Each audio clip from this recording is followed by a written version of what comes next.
déjà, je voudrais remercier Marie Scondé et Françoise Donadieu d'accepter de faire ce voyage avec moi, en fait.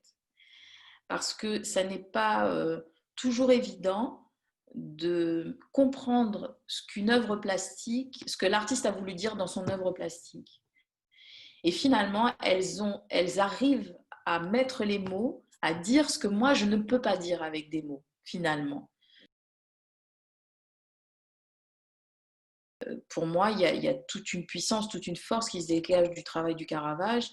Mais au-delà de ça, c'est le côté clair-obscur en fait qui m'intéresse parce que c'est on va dire, une forme qui est complètement opposée à ce que moi je peux proposer dans mon travail, c'est-à-dire la lumière, la couleur. Ok. Et c'est un peintre en fait qui me permet de sortir de ma zone de confort pour aller au-delà de ce que je peux voir et ressentir.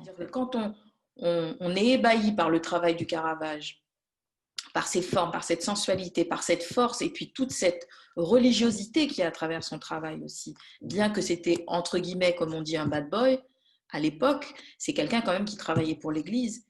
Et si on met en confrontation ces deux territoires et ces deux périodes historiques, c'est la même période, c'est pendant cette même période. Mhm. D'un côté, on a on va dire la sublimation de la chrétienté par ses histoires, par ses représentations, etc.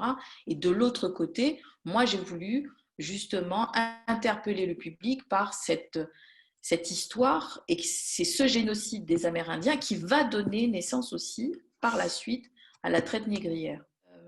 Dans ce travail, finalement, qui est un travail à 6 mains, puisqu'il y a le croisement entre la littérature et les arts plastiques, j'ai voulu en fait recontextualiser le Caravage dans son univers végétal, dans un univers végétal, donc un univers, donc un nouvel univers géographique, mais aussi un univers historique. Une exposition à voir donc jusqu'au 19 novembre.